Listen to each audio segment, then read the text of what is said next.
Now, all the action from Washington ahead of the Biden-Harris transition is unfolding. Officials have doubled down on security and are not taking chances.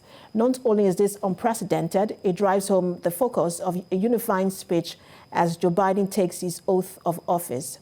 Joining us now from Washington, D.C. to discuss developments ahead of the inauguration is Kunle Falowo. Good to have you join us, Kunle Falowo. Thanks for having me. Now, talk to us about how America and specifically Washington, D.C. looks and feels like barely 24 hours to the inauguration ceremony. Well, it's a tense environment. Everybody is quite expectant of what to see and what to witness. It's a historic event. We're having the 46th President of the United States, and then outgoing President Trump is leaving. There will be a ceremony for him, more like a sending-off ceremony for him, also sometime today. It's about 25,000 National Troops Guard, like it was mentioned in the report, and men and women of the National Guard.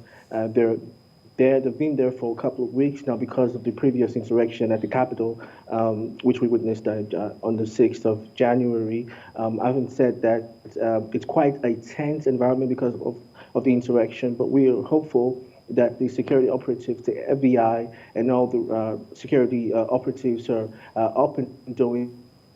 They're ready to tackle any form of violence and to ensure that everything goes as smoothly as anticipated. There will not be more like a pomp and pageantry that is expected on an inauguration ceremony, a big event for that matter, because of course security concerns. But I know for a fact that they're having some pop performances by Jennifer Lopez and Lady Gaga will be performing, but we're not sure what the dimension will be.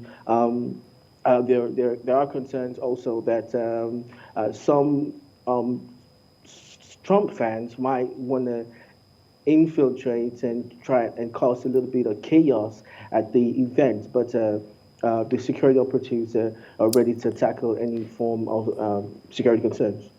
All right. So again, you just also mentioned that the fears have been raised about the threat from within. Can these be contained? Oh, yes, of course. The security operatives are very able and they're very capable. They're one of the best in the world, unarguably.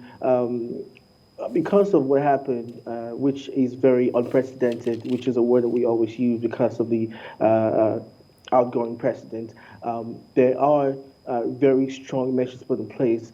And then as a result of the insurrection on January the 6th, there have been information going around, and people are coming out to tell on other people who actually came to the Capitol and stormed the Capitol and caused chaos. So there have been multiple arrests for those that have been caught on camera doing all that things that we witnessed on live television. And so it's all hands are on deck right now. Some parts of the agency are looking for suspects, and those that were at the insurrection at the Capitol, they're trying to apprehend them and take them to court and everything. And while there's some other parts of the security operatives getting ready for the inauguration ceremony.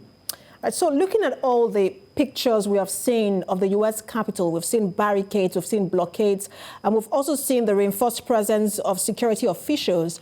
Will this take away from the importance of the ceremony?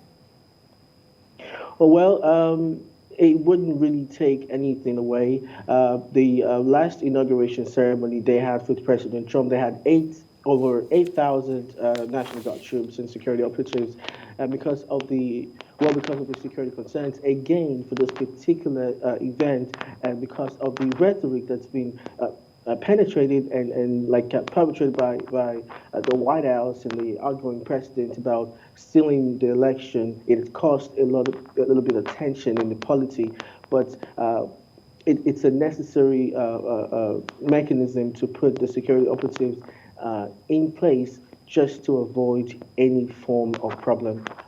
It will be happening tomorrow by noon. at the Capitol, same Capitol that the insurrection happened. Kamala Harris and Vice President Kamala Harris and Joe Biden, incoming president, will be there.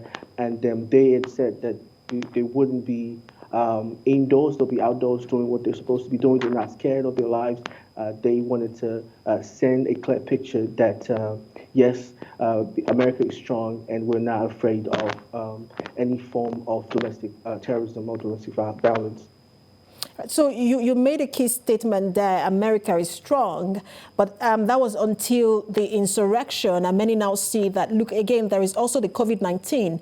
So one wonders, can America recover sooner than later from these two key issues? Well, luckily, we have a vaccine program coming up, and the president-elect has promised that there will be almost thousands and thousands of people getting vaccinated very easily and early enough in the first 100 days in office. And he's been, a part of the agenda is to make sure that the Senate and the House of Representatives put in extra money to make sure, extra dollars in that to make sure that everybody needs to get the vaccination on time, because we know that there's a first set of vaccine and there's another second one. So that's in check and that's been put in place. And there are other mechanisms that financial assistance by the government to the people who are most affected by the pandemic. And that's also one of the major key agenda of President Joe Biden. Well, incoming President Joe Biden, he had promised to give some palliatives and give some financial assistance to struggling families, which is tune up to about 2,000 to 1,400 thereabouts, and we're looking towards that. And as we know that they have the majority in the House, the Democrats, they're in control of the Senate and the House of Representatives. So yes, we'll be seeing some swiftly passed bills to help with the economy and also to facilitate the vaccination exercise going on right now. So President Trump has made it clear, he tweeted that he will not be attending the Biden inauguration. But do you think that he should attend as a way of demonstrating in word and deed that he's indeed committed to a peaceful transfer of power? President Trump is a very divisive, polarized, well, he already made the already polarized nature of the polity extremely polarized. Will he be attending? He had already indicated that he's not interested in that. President Biden has also said that, well, that's not a problem. I haven't said that. There used to be like a ceremony, which is not necessary, but it's part of the culture in the White House to put down a letter to the new incumbent, to the whoever is succeeding the predecessor, former President Barack Obama did that to Trump. They put down a letter saying, congratulating them and all that stuff. Unfortunately, President Trump wasn't interested. He never left a letter. Also, it's on record that President Trump did not, up until today, maybe we'll do a couple of hours from now, he hasn't really congratulated Joe Biden for the electoral success. So, yes, he, permeated and kind of intoxicated the minds of a lot of Americans, which is very unfortunate. But the bottom line is the new incoming president has said that one of his agenda is to unite the country, and that's going to be an uphill battle because it's divided along party lines, and we're going to be looking at the policies he puts in place because it's all going to affect either you're a Republican or a Democrat. It's all in in the American country, in the American state, so it's going to affect all and sundry. But by and large, unification is one of the major agenda of the president. But it's not going to be easy, but it's worth the try. And indeed, the world is watching events as they unfold in the United States. Global Affairs Analyst Kunle Falowo, thanks for talking to us. Welcome.